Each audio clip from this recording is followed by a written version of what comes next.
ఇజ్రాయెల్తో సంబంధాలు పెట్టుకోవాలి, అబ్రహాం అకార్డ్లో చేరాలి అని చెప్పి పాకిస్తాన్ని ట్రంప్ అపీల్ చేస్తూ ఉన్నాడు. సార్, ఒకవేళ పాకిస్తాన్ అబ్రహాం అకార్డ్లో చేరితే దాని ప్రభావం భారత్పై ఎంతవరకు ఉంటుంది సార్? ఖచ్చితంగా మనకి ఇండియాకు ఆందోళనకరం అవుతుంది. ఎందుకంటే పాకిస్తాన్ ఎజెండా వేరు, ఇండియన్ ఎజెండా వేరు. India agenda is not Pakistan specific. ప్రజలకు అర్థం కావాల్సిన రెండు, మన ఫారిన్ పాలసీకి పాకిస్తాన్ ఫారిన్ పాలసీకి, మన న్యూక్లియర్ పాలసీకి పాకిస్తాన్ న్యూక్లియర్ పాలసీకి ఫండమెంటల్ డిఫరెన్స్ ఉంది. మన ఫారిన్ పాలసీ, మన nuclear policy is not Pakistan centric. అదొక చెత్త దేశం, దాని గురించి మనం ఎందుకు ఆలోచిస్తాం? You're a global power, super పవర్గా ఎదగాలన్నది మన కోరిక. So our ambitions are not to attack, not to take upper hand over Pakistan. So మనకు పోటీ పాకిస్తాన్తో కాదు. మనం ఏమైనా పోటీ పడితే చైనాతో పోటీ పడాలి, అమెరికాతో పోటీ పడాలి, రష్యాతో, బ్రెజిల్తో, రష్యా యూరోపియన్ కంట్రీతో పోటీ పడాలి. ఈ చెత్త పాకిస్తాన్తో పోటీ పడి ఏం చేస్తాం? మన గౌరవం తగ్గించుకోవడం. అందువల్ల మనకు పాకిస్తాన్ సెంట్రిక్ కాదు మన న్యూక్లియర్ పాలసీ కానీ మన ఫారిన్ పాలసీ కానీ. దీనికి భిన్నంగా Pakistan nuclear policy, foreign policy, diplomacy అన్నీ ఇండియా సెంట్రిక్. వాడికి ఓన్లీ అబ్సెషన్ ఇండియా. సో అందువల్ల మనకి ప్రమాదం ఏంటంటే పాకిస్తాన్ క్లౌడ్ పెరుగుతోంది. ఎట్లా పెరుగుతోంది పాకిస్తాన్ క్లౌడ్? ఒకటి, ట్రంప్కు సమర్పయామి అని చెప్పి పాకిస్తాన్లో ఉన్న మినరల్ సంపద ఇచ్చేసాడు అసీం మునీర్. ఏకంగా సూట్ కేసులో శాంపుల్ పట్టుకపోయి చూపెట్టాడు, ఇన్ని మినరల్స్ మా దగ్గర అని. ఆయిల్ అండ్ పెట్రోలియం గ్యాస్ ఇచ్చేసాడు. ట్రంప్ కంపెనీకి 60% షేర్ ఉన్న కంపెనీతో పాకిస్తాన్ క్రిప్టో డీల్ కుదుర్చుకుంది. బెలూచిస్తాన్లో ఒక పోర్ట్ ఇస్తున్నాడు, చైనా నిర్మిస్తున్న గదార్ పోర్టుకు దగ్గరగా. సో ఇలా పాకిస్తాన్ సర్వం సమర్పయామి అంటున్నాడు, అమెరికాకు సర్వం సమర్పయామి అని దండం పెడుతున్నాడు. ఇది వల్ల అమెరికా పాకిస్తాన్ నెక్సెస్ పెరిగింది. రెండు, చైనా పాకిస్తాన్ నెక్సెస్ ఇప్పటికీ బలంగా ఉంది, మనందరికీ తెలుసది. ఇటీవల ఆపరేషన్ సింధూర్లో కూడా పాకిస్తాన్ సపోర్ట్ చేశామని చైనా బహిరంగంగానే అంగీకరించింది. పాకిస్తాన్కు సప్లై చేసే మొత్తం పాకిస్తాన్ ఇంపోర్ట్ చేసుకునే ఆర్మ్స్ లో 81% చైనాయే. ఇది రెండవది. మూడవది, తుర్కీ పాకిస్తాన్ సౌదీ అరేబియా నెక్సెస్. ఇది చాలా ప్రమాదకరమైన నెక్సెస్. ఎందుకంటే పాకిస్తాన్ కోమో ఆ జిహాదీ నెట్వర్క్ ఉంది, ఒక ఉన్మాదపు చరిత్ర ఉంది. మీకు తమ దేశ ప్రజలను పట్టించుకోకుండా వీటిపైన ఇతరుల పైన పడే స్వభావం ఉంది. తుర్కీ ఏమో మిలిటరీ పవర్, ఇట్స్ నాటోలో భాగస్వామి, it's strong military power. Saudi అరేబియాకు డబ్బులున్నాయి. సో పిచ్చోడు ఉన్మాదోడు, డబ్బులున్నోడు ఒకడు, మీకు ఆయుధాలు ఉన్నోడు ఒకడు. డబ్బులున్నోడు, ఆయుధాలున్నోడు ఈ పిచ్చోనికి సహకరించింది అనుకోండి, ఎంత ప్రమాదం మనకు. వాడు ఉన్మాది ఆల్రెడీ, వాడు ఉన్మాది కానీ మా దగ్గర డబ్బులు లేవు, వాడు ఇష్టమైన అందరినీ కొడుతున్నాడు.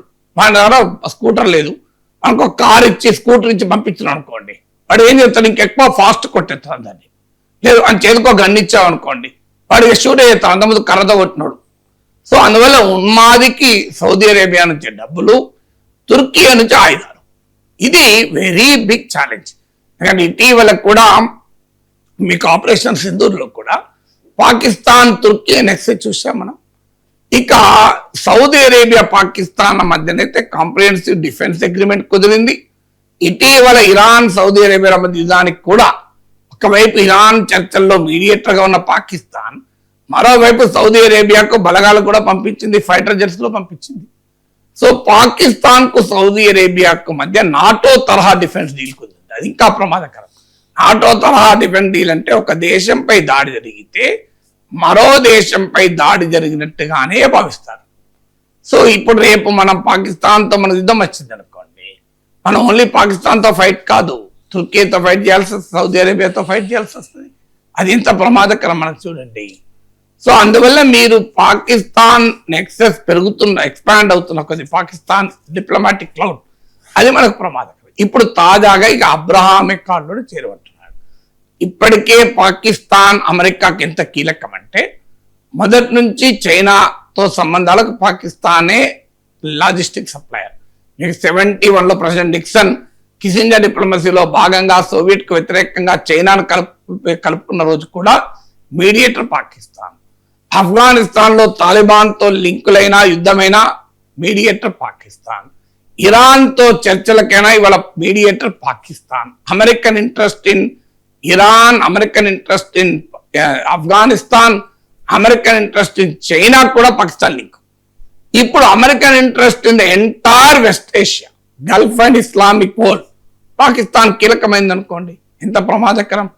అందువల్ల ఖచ్చితంగా పాకిస్తాన్ ఈ అబ్రహాం అకార్డ్ లో చేరితే అది పాకిస్తాన్ డిప్లొమాటిక్ క్లౌడ్ ఎన్హాన్స్ చేసి ఇండియాకు ఒక స్ట్రాటజిక్ ఛాలెంజెస్ ఇస్తుంది, వ్యూహాత్మక సవాల్. ఆల్రెడీ మనము అమెరికాతో కలిసి మీకు వెస్ట్ ఏషియా క్వాడ్ అంటారు, మీకు I2U2 అని, India, Israel, United States, United Arab Emirates, ఈ I2U2కు ఛాలెంజ్ ఏర్పడుతుంది. అలాగే ఇండియా ఇప్పుడు పాకిస్తాన్ ఎప్పుడైతే సౌదీ అరేబియాతో డిఫెన్స్ అగ్రిమెంట్ కుదుర్చుకుందో, ఇంక్లూడింగ్ న్యూక్లియర్ అంబ్రెల్లా, అణ్వస్త్ర సాయం కూడా యుఏఈకి సౌదీ అరేబియాకు పడదు. ఇక పక్కన సౌత్ యమన్ ఉంది.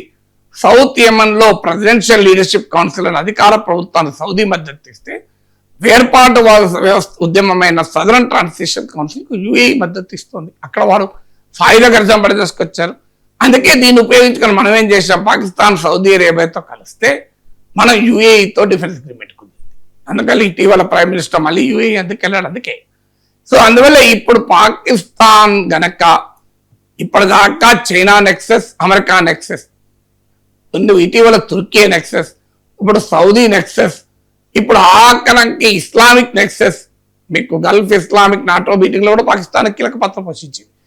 పాకిస్తాన్కి ఇప్పుడు అబ్రహాం అకార్డ్ ద్వారా ఎంటైర్ వెస్ట్ ఏషియన్ నెక్సెస్ వస్తే అది చాలా ప్రమాదకరం. ఎందుకంటే Pakistan is the only nuclear power in the Islamic world. దాని ఇంపార్టెన్స్ అది.